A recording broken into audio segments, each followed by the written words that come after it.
안녕하십니까, 레피드입니다. 5월 9일 두산 에너빌리티 보도록 하겠습니다.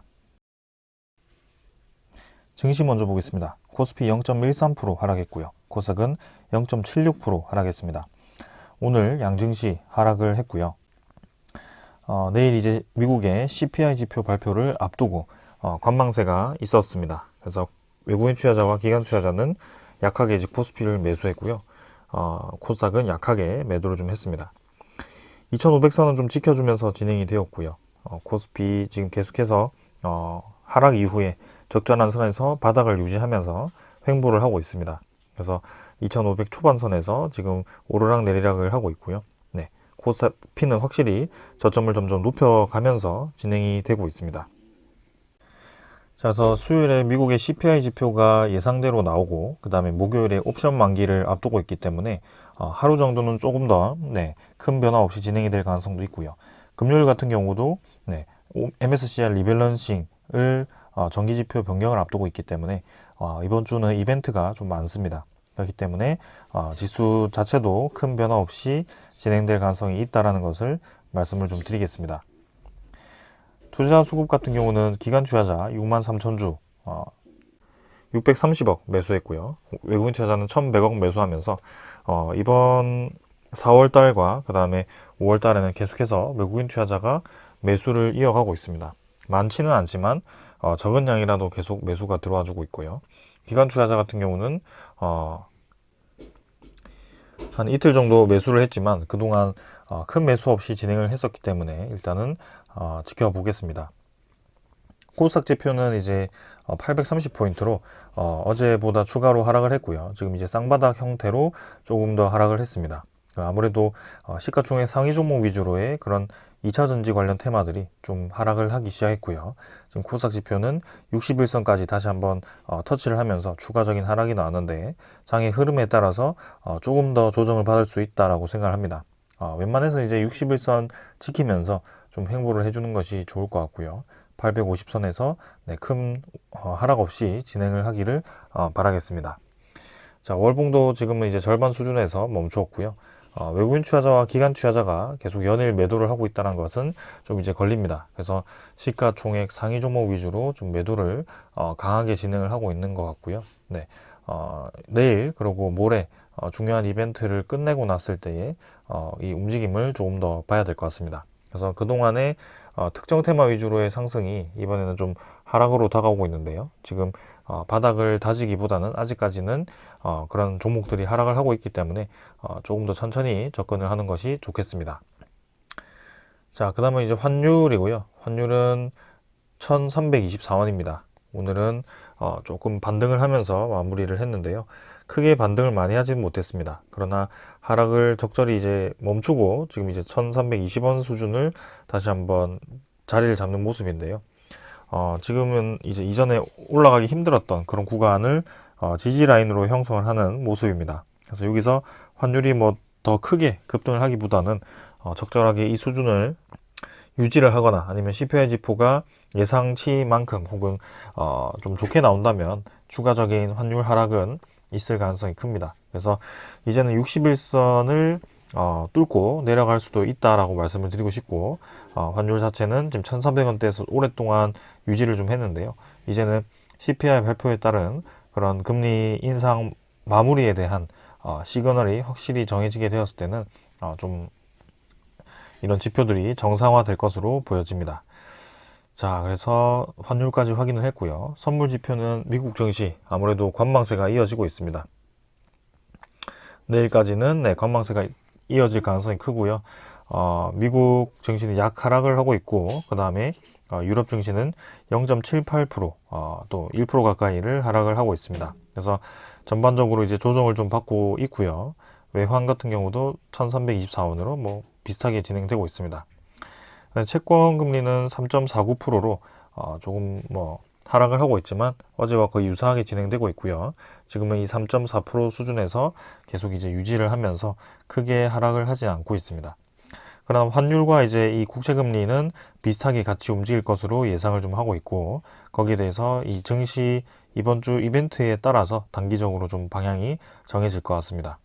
전체적으로 이제 계속 금리 인상이 마무리가 되고 이제 올해가 아니더라도 내년에는 금리 인하가 예상되고 있습니다. 그렇기 때문에 그런 금리 인하에 맞는 시장이 이제 펼쳐질 거기 때문에 거기에 대해서 우리도 천천히 준비를 하면 될 것 같습니다.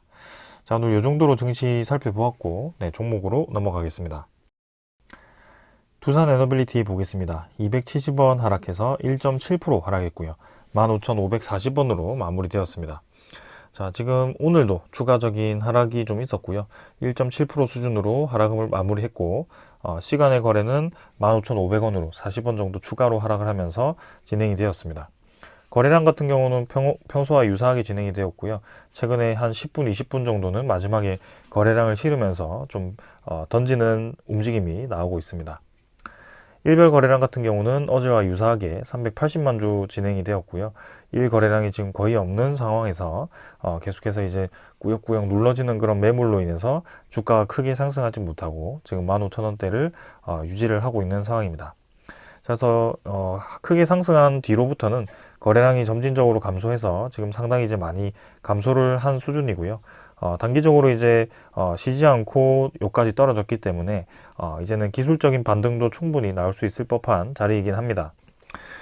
그러나 이제 최근에 이 공매도 잔고에 대한 증가와 그런 외국인 투자자에 대한 매도 물량으로 주가가 이제 계속 눌러지는 모습이 나오고 있고요. 거기에 대해서 우리가 좀 집중적으로 살펴보고 있습니다.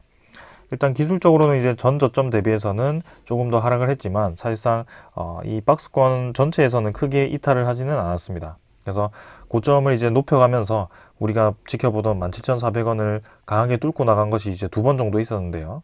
그 2번 이외에 이제 안쪽으로 다시 들어와서 다시 이 바닥이 형성이 되었습니다. 그래서 사실상 이제 작년 11월부터 해서 지금까지 크게 이제 주가가 변동이 없는 상황이 되어버리니 투자자들 입장에서는 상당히 이제 당황스럽고 그동안에 이제 시간이 굉장히 아까울 수 있는 그런 심리가 나오는 것 같습니다.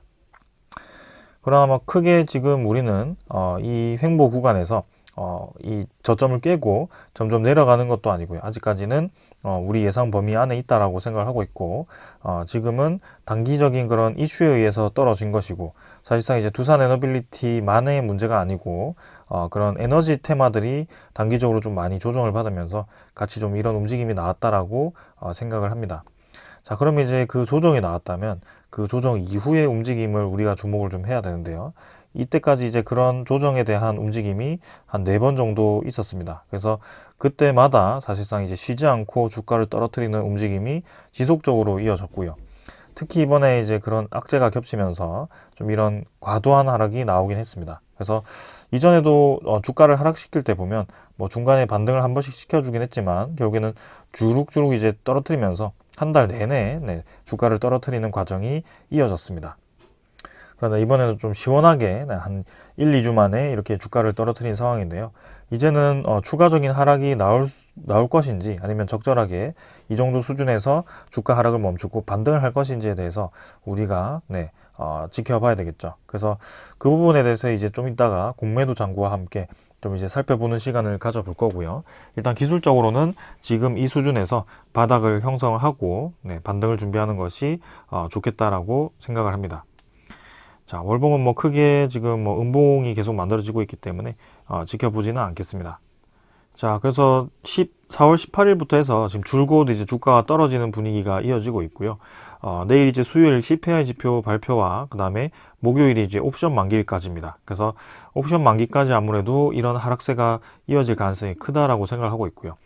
공교롭게도 이 상승을 마무리했던 지점이 옵션 만기였습니다. 그래서 옵션 만기 이후부터 지금까지 계속해서 두산 에너빌리티가 하락세를 겪고 있는데요. 그 옵션 만기가 이번 주 목요일에 또 있기 때문에 이번 주 목요일 이후에 시장이 또 어떤 식으로 형성이 되는지도 한번 주목해 볼 필요가 있겠습니다. 투자 수급을 보게 되면 기관 투자자가 28만 주를 매도했고요. 외국인 투자자가 76만 주를 매도하면서 오늘도 외국인 투자자가 강하게 매도를 했습니다. 그래서 지금 최근 5일 동안 계속해서 매도를 진행을 하고 있는 모습이고요. 줄어들었던 투신도 이제 10만 주 정도 매도를 했고 연기금 투자자도 13만 주를 매도하면서 하루 정도 매수했던 것을 제외하고 지금 또 계속 매도를 하는 모습입니다. 그래서 모든 투자자들이 지금 이제 옵션 만기로 다가갈수록 계속해서 이제 물량을 뱉어내고 있는 상황이고요. 아무래도 목요일 기준으로 해서 이런 수급에 대한 변화도 있을 것으로 좀 기대를 하고 있습니다. 그래서 지금까지는 지금 매수했던 물량을 지금 투시는 대부분 뱉어낸 것으로 보이고, 연기금 투자자는 아직까지는 크게 많은 물량을 뱉어내지는 않았습니다. 그러나 이 옵션 만기 이후에도 매도가 계속 지속되는지도 한번 체크를 해볼 필요가 있겠습니다. 자, 그래서 오늘은 뭐 크게 움직임이 없었기 때문에 넘어가도록 하고요. 공매도 잔고 한번 살펴보겠습니다. 자, 두산에너빌리티의 공매도 잔고입니다. 770만 주 전날 이제 140만 주 증가해서 770만 주로 마무리가 되었는데요. 오늘은 870만 주로 100만 주 가까이 또 늘어나면서 또 진행이 되었습니다. 그래서 일별 공매도 거래량이 계속 지속적으로 많이 진행이 되고 있고, 공매도 거래량도 지금 많은 상황에서 공매도 잔고도 아주 공격적으로 늘어나고 있는 상황입니다. 그래서 다시 한번 공매도를 상환했던 물량을 그대로 채워 넣으면서 이 물량을 다시 확보를 하고 있는 모습이고요. 어제도 그렇고 오늘도 70만 주 가까이 공매도가 거래가 되면서 상당히 많은 물량이 또 공매도화 되었을 것으로 예상이 됩니다.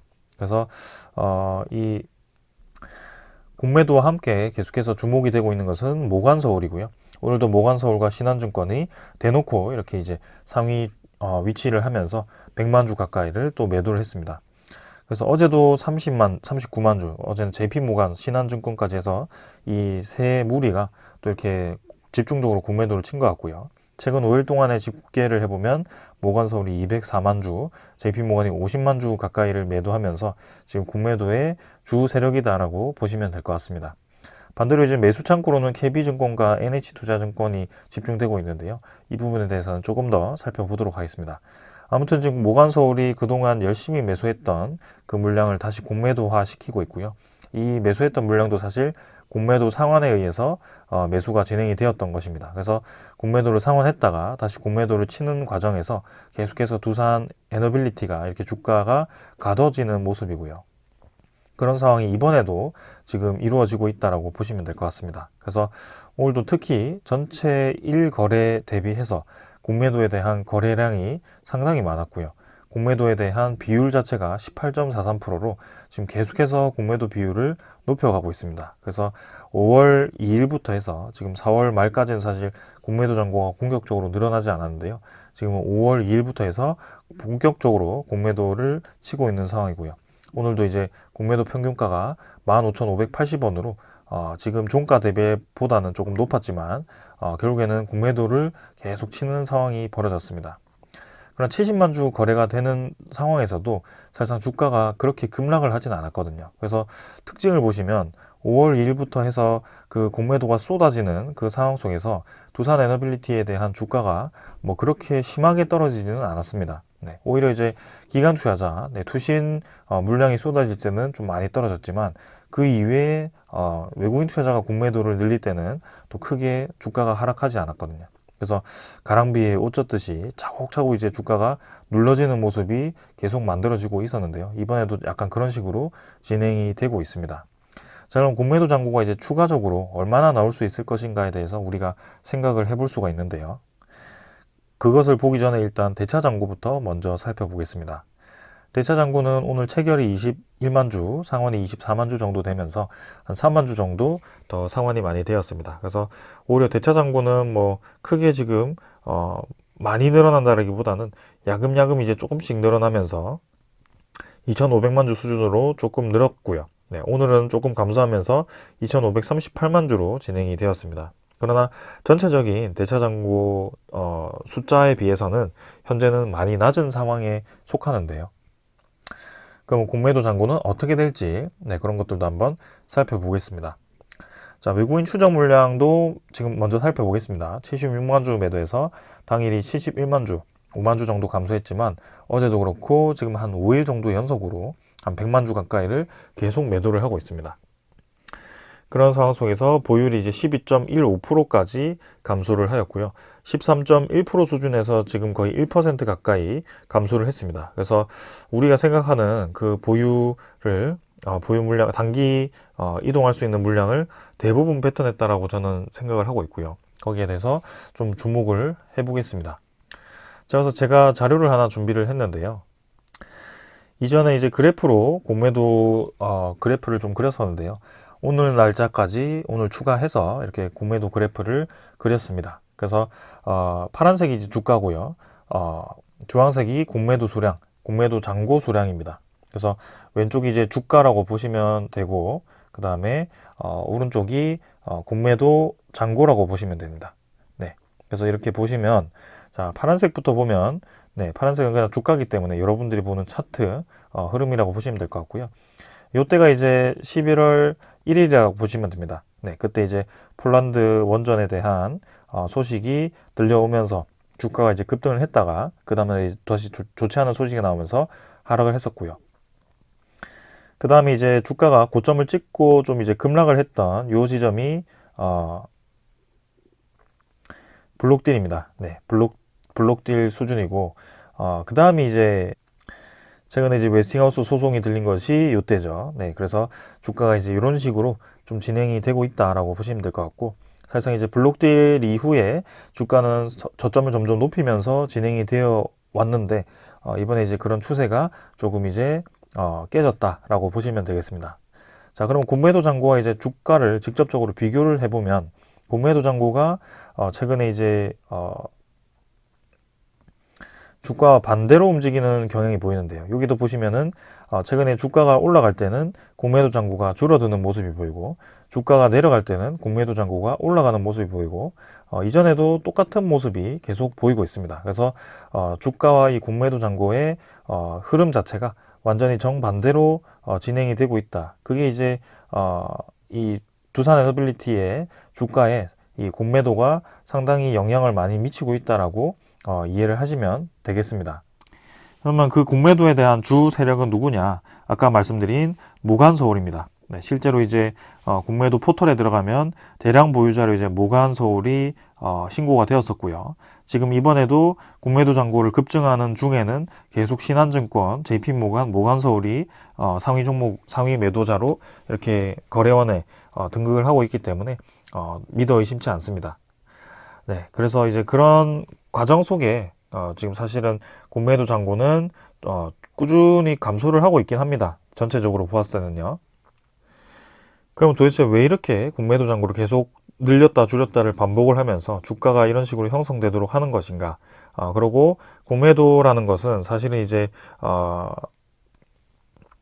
공매도를 쳤을 때 그 공매도를 친 가격 기준에서 가격이 떨어진 그 차액만큼 수익을 보는 구조인데, 그렇게 된다라고 한다면 공매도를 이제 좀 공격적으로 쳐서 충분히 주가를 더 떨어뜨릴 수 있는 부분이 있는데, 사실상 이 박스권 안에서는 주가를 크게 많이 떨어뜨리지는 않습니다. 네, 많이 떨어뜨려봤자 사실 20% 수준으로 왔다 갔다 하는 수준인데요.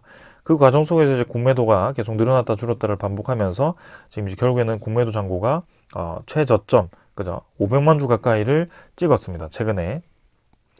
자, 그래서 이번에도 이제 다시 늘어나고 있긴 하지만, 좀 빠르게 늘어나고 있긴 하지만, 이 옵션 만기 전으로 해서 공매도 잔고 상승이 멈출 것인지도 한번 주목을 해볼 필요가 있을 것 같고요. 이 공매도 잔고의 상승 하락이 반복되는 그 패턴이 이번에도 다시 이어지면서 주가에 대한 반등이 또 나올 것인지도 생각을 해볼 수 있을 것 같습니다. 그래서 만약에 이런 것들이 이제 유상증자라든지 블록딜로 인해서 시장에 많은 물량이 풀렸는데요. 사실 풀렸다라기보다는 특정 이 투자자에게 일부 이제 그 물량이 다 이동을 한 것이죠. 특히 블록딜 같은 물량은 이 바로 이제 장외 대량 매매로 물량이 넘겨진 것이기 때문에, 그때 보았을 때는 이 외국인 투자자가 상당히 그 블록딜 물량을 많이 받은 것으로 알고 있습니다. 자, 그러면 그 기준을 블록딜 시점으로부터라고 생각을 한다면, 자, 블록딜이 시작된 이 지점부터 지금까지의 이 부분을 좀 이제 상세하게 본다고 한다면, 공매도 잔고의 그런 저점 자체는 한 1000만 주 수준입니다. 네, 그리고 좀 많이 올렸을 때의 고점 수준은 한 1500만 주 이상, 1600만 주 수준이 될 것 같습니다. 그래서 그 공매도 잔고도 계속 박스권을 형성하면서 오르락내리락 하는 과정에 주가도 주가가 갇혀있는 모습이었고요. 이번에 이제 추가로 이제 공매도를 상환을 하면서 오버슈팅이 나왔는데요. 그 기점이 옵션 만기였습니다. 그러나 이번에는 다시 주가를 떨어뜨리면서 공매도 잔고를 다시 채워 넣는 움직임이 나오고 있고요. 만약에 채워 넣는다라고 한다면 1,500만 주 수준까지 또 이제 빠르게 뭐 늘릴 수도 있다라고 생각을 하긴 합니다. 자, 그래서 지금 이제 870만 주까지 공매도 잔고가 늘어났고, 어제와 오늘 이 대량 그 공매도가 또 포함이 된다면 사실상 5월 9일자로 저는 이미 1,000만 주 가까이를 이 공매도를 찍었을 거라고 생각을 하고 있습니다. 그래서 여기서 이제 1,500만 주까지 단기간에 또 바짝 늘어날 것인지, 아니면은 이번 주 목요일 기점으로 그 공매도가 어느 정도 멈추고 다시 이제 떨어지는 방향으로 진행될 것인지는 한번 살펴보도록 하겠습니다.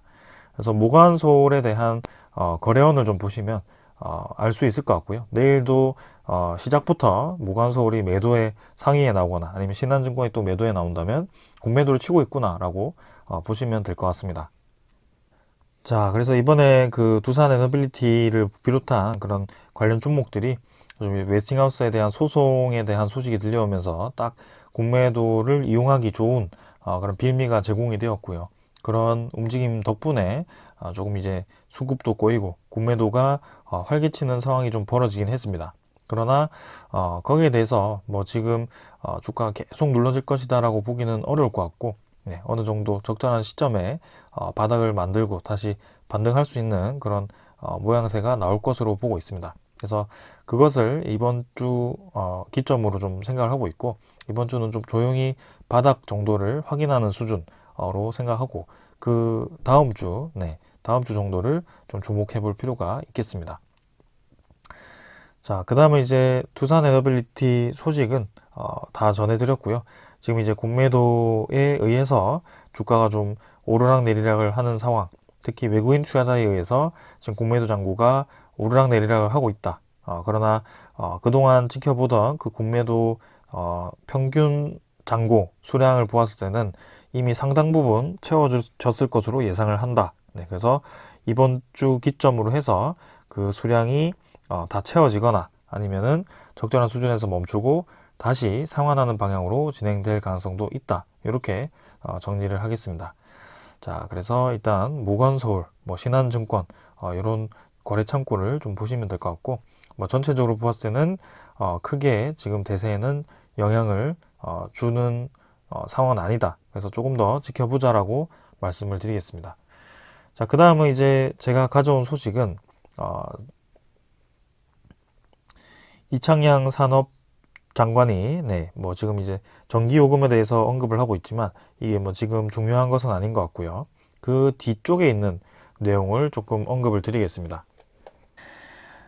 그 웨스팅하우스의 소송 이후에 다시 한번 공개적인 석상에서 이렇게 얘기를 한 것 같고요. 현 정부의 대표 국정과제인 원전 수출과 관련해서 목표한 10기 수출이 불가능한 일이 아니라고 다시 한번 얘기를 한 것 같고요. 폴란드만 해도 최소 2기이고 체코, 그 다음에 구체적으로 말하긴 곤란하지만 다른 나라들도 우리나라와 원전 협력을 제안을 한 상태이다. 그래서 사실상 우리가 언론에서 뉴스에서 보던 국가들이 몇 개가 있는데요. 그 국가를 언급한 것이 아니라 지금 구체적으로 말하기 곤란한 뭐 아무래도 뭐 NDA 체결이라든지 비밀 유지 계약이라든지 뭐 그런 게 있는 것 같습니다. 그래서 다른 나라들도 지금 우리나라와 원전 협력을 제안을 했다라고 얘기할 만큼 지금 폴란드, 체코 이외에 좀 구체적으로 얘기가 오가는 뭐 그런 상황이 있는 것 같습니다. 그래서 거기에 대해서 지금 이제 앞으로 원전 수출에 매진을 하겠다라고 얘기를 한 것 같고요. 그리고 미국 웨스팅하우스와의 그런 소송전이 부정적인 영향을 끼치는 것에 대해서는 법률 대응 문제와는 별개로 한전과 한수원이 팀 코리아 차원에서 웨스팅하우스와 전략 협력 구축을 위한 협상을 하고 있다라고 얘기를 합니다. 그래서 지금도 협상은 진행 중이다라는 것을 다시 한번 얘기를 한 것 같고요. 양쪽 기업들이 서로 합리적인 판단을 할 수 있을 거라고 얘기를 하는 것 같습니다.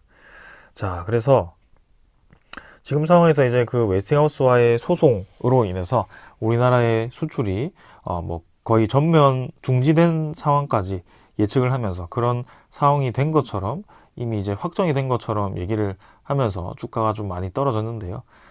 반대로 이제 저런 상황이 해결이 되면서 또 이제 그 불확실성이 해결이 된다면 금방 이제 제자리로 돌아갈 수 있을 거라고 생각하고요. 그리고 최근 며칠 동안은 제가 이제 대형 원전보다도 두산 에너빌리티의 그런 사업 다각화에 대한 SMR, 뭐 그런 풍력 에너지, 그 다음에 가스터빈 이런 쪽에 이제 집중해서 언급을 드렸고, 거기에 대해서 분명히 부가적으로 또 이제 좋은 움직임이 있을 겁니다. 그래서 지금 당장에서야 뭐 1주, 2주 정도 주가 하락은 사실 이전에도 있었던 일입니다. 그래서 이번에 뭐 특별하게 두산 에너빌리티가 하락을 했다라고 보기도 어렵고요. 이전에 무슨 두세 달마다 이렇게 하락하는 움직임이 나왔었기 때문에 이번에도 유사하게 이 하락을 한 것뿐입니다. 그래서 단지 그냥 그 하락에 있어서 명분이 주어진 것이지 거기에 대해서 두산 에너빌리티가 완전히 사업이 끝났다라고 보기도 어렵기 때문에 우리가 크게 흔들릴 필요가 없다라고 계속 말씀을 드립니다. 근데 여기에 대해서 계속 이제 부정적인 글을 실어 나르고 이런 상황에 대해서 기회비용을 자꾸 언급하시면서 좀 이제 잘 투자하시던 분들도 흔들 수밖에 없는 그런 얘기들을 하시는 분들이 계시는데요. 결국에는 우리가 이때까지 기다려왔던 그 시간을 좀 생각을 하고 그 이유에 대해서 좀 생각을 하고요. 그리고 주가가 하락했던 그 구간에서는 분명히 매수 기회가 되어 왔기 때문에 평균 단가를 계속 낮춰가면서 때를 기다리고 있었습니다. 그래서 거기에 대해서 좀 이제 생각을 하고 천천히 접근을 했으면 좋겠습니다. 자, 그 다음은 이 SMR에 관련해서 비싸고 위험하고 불확실하다. 뭐 그래서 한미 SMR 드림팀 성과가 2029년에 가능할까? 뭐 이런 의문을 제기하는 기사도 있길래 여기에 대해서 한번 생각을 해보겠습니다. 자, 전체적인 뭐 구체적인 내용을 넘어가서 이제 이 기사의 핵심적인 내용부터 좀 살펴보겠습니다. 자, UAMPS의 CFPP 발전소가 2029년 아이다호주에서 준공되는 시기에 맞춰서 이 뉴스케일 파워의 SMR 프로젝트 6기를 건설하는 것을 이제 2029년에 준공하는 것으로 정했다라고 하죠. 근데 현지 매체에 따르면 이 발전소는 내년 1월까지 미국 원자력 규제위원회 NRC에 건설 운영 허가 신청서를 제출하기 위해 준비 중에 있다라고 하죠. 그래서 당국으로부터 발전소 건설에 대한 최종 인허가를 여전히 받지 못한 셈이다. 그래서 설계 안전성 및 몇 가지 문제점을 지적했고 여기에 대해서 보완을 해서 이제 제출을 하겠다라고 되어 있고요. 그리고 프로젝트에 들어가는 비용이 이제 예상보다 급증을 해서 공기 지원과 함께 대량 제작 기술이 여전히 미비하다. 뭐 이런 비용 증가에 영향을 미친 것으로 또 분석이 된다고 합니다. 자, 그래서 SMR에 대해서 시작부터 이제 끝까지 뉴스케일 파워, 특히 뉴스케일 파워를 공격하는 내용이 대부분이었습니다. 그러나 올 초만 하더라도 이미 SMR에 대한 이 발전 단가는 예상치보다 높다라는 것은 인식이 되었고요. 그건 이제 그런 금리 인상에 따른 건설 비용에 대한 증가로 그런 SMR에 대한 비용이 같이 증가하면서 거기에 대해서 인정을 했습니다. 그러나 그 때문에 이제 SMR에 대한 프로젝트가 이제 무산이 되는 것이 아니고 그런 주변 이 투자자들도 그런 것들을 인지를 해서 SMR 이 건설을 예정대로 계속 진행을 하자라는 찬성 의견이 훨씬 많았습니다. 그래서 이번에 3월에 두산 에너빌리티가 실제로 뉴스케일 파워로부터 소재 제작에 대한 의뢰를 받았고 거기에 대해서 이제 제작을 들어가게 된 것입니다. 실제로 이제 2025년 착공을 시작해서 2029년에 준공될 예정인데요. 올해 말에는 추가적인 그 기자재 공급을 예상하고 있습니다. 자, 그리고 이제 이 발전 단가에 대해서 조금 더 설명을 드리자면 이 SMR 같은 경우는 확실하게 장점이 있습니다. SMR은 이전에 대형 원전이 경수로죠. 그리고 이 대형 원전에 대한 그 열을 식히기 위해서는 많은 이제 물이 필요하게 됩니다. 그러나 이 SMR 같은 경우는 이 뉴스케일 파워도 경수로긴 하지만 사실 이 그만큼의 많은 물이 필요하진 않고요. 그리고 자연 냉각이 가능하다는 점에서 상당히 장점이 있다라고 말씀드리고 싶습니다. 그리고 SMR 같은 경우가 가장 큰 장점은 이 적은 부지 안에 많은 물이 없는 상황에서 그 SMR을 돌릴 수 있다는 것이고요. 그 발전소가 이제 그런 국립단지라든지 그런 연구소 단지 옆에 바로 전력을 공급해 줌으로 해서 그런 것들이 아주 효율적으로 이제 1대1 마킹이죠. 전력을 어디서 끌어오는 것이 아니고 바로 이제 옆에서 공급을 해줄 수 있는 그런 상황이 만들어지는 것입니다. 그러나 이제 대형 원전 같은 경우도 그렇고 그런 해상 풍력이라든지 그런 것들도 그렇고 결국에는 바다가 있어야 됩니다. 왜냐하면 많은 물이 필요하거나 호수가 있어야 되죠. 그래서 그런 많은 물이 있는 곳에 위치를 해야 되고 그 다음에 해상 풍력도 바다 쪽에서 건설을 해야 되는 그런 단점이 있습니다. 육상 풍력도 있겠지만 그런 육상 풍력도 결국에는 이제 바람이 많이 부는 곳에 부지를 설정해야 되는데요. 결국에는 그런 연구소 위치가 내륙에 있다라고 한다면 그 해상 풍력으로부터 전기를 끌어오는 그 송전망을 형성을 해야 되고 원전도 마찬가지 송전망을 형성을 해야 됩니다. 그런데 그 반면에 SMR 같은 경우는 이런 전국적인 부분에 있어서 곳곳에 작게 이제 위치를 시켜서 건설할 수 있는 장점이 있고 그런 송전망에 대한 비용이 필요가 없어지는 거죠. 이 해저 송전망을 까는데 그 하이 볼티지죠. 아주 고전압의 그런 케이블을 까는 것이 상당히 많은 비용이 들게 됩니다. 얼마 전에 뉴스도 나왔듯이 수십조가 들 만큼 그런 송전망을 까는데 돈이 들어가고요. 특히 신재생 에너지 같은 경우는 이 많이 생산해도 문제가 되는 것이 전력에 대한 컨트롤이 어렵습니다. 그래서 정전에 대한 위험이 있기 때문에 이 ESS 에너지 대용량 저장 장치가 무조건 필수적으로 들어가야 됩니다. 그러나 이 ESS도 그 수십조를 들어서 또 이제 건설을 해야 되기 때문에 모든 발전 단가를 따졌을 때는 SMR이 사실 그렇게 경쟁성이 없는 것이 아닙니다. 그리고 대형 원전에 대비해서 이 안정성이 훨씬 높기 때문에 거기에 대해서 분명히 설득력이 있다라고 말씀을 드리고 싶고요. 결국에는 이 기사의 맨 마지막은 경북 SMR을 비판하기 위해서 이렇게 뉴스케일 파워 전체를 비판하는 움직임이었는데 일단은 우리나라에 대한 SMR 건설은 둘째로 하고 지금 SMR이 전 세계적으로 관심을 받고 있고 그 기술이 결국에는 2030년대로 갈수록 수백조에 달하는 시장으로 확대될 수 있기 때문에 우리나라도 적극적으로 투자를 해야 되고 적극적인 R&D를 진행을 해야 된다라고 말씀을 드리겠습니다. 자, 그래서 오늘 이 정도로 좀 설명을 드렸고요. 주로 이제 공매도에 의한 지금 주가가 형성이 되고 있습니다. 분명히 이제 웨스팅하우스에 대한 그런 뭐 좋지 않은 소식도 있었지만 결국에는 두산 에너빌리티가 그 하나 때문에 지금 계속 흘러내렸다고 보기는 어려울 것 같고요. 이 행사처럼 공매도 잔고가 줄고 늘어나고를 계속 반복하는 그 과정 속에 지금 주가가 이런 식으로 형성이 되어 갔다. 그래서 결국에는 오르락 내리락 하는 과정 중에 공매도 잔고의 이 저점은 점점 내려갔고 이번에 그 흐름이 어떻게 될지는 한 번 더 지켜보자 라고 말씀을 드리고요. 그리고 웨스팅하우스 아까도 우리 산업부 장관이 얘기했던 것처럼 지금 협의는 진행이 되고 있다고 합니다. 그래서 그런 구체적인 사항이 아직 오픈이 되지 않았을 뿐이지 그런 상황에 대해서 우리가 굳이 상상을 해서 좋지 않은 그런 뉴스를 접해서 계속해서 이 두산 에너빌리티를 몰아갈 필요는 없다라고 생각합니다. 그래서 지금까지 지켜봐 왔던 것처럼 천천히 접근을 하면 될 것 같고요. 시간이 우리 편이기 때문에 이번 옵션 만기 고비를 넘기고 그 다음 움직임을 한번 기다려 봤으면 좋겠습니다.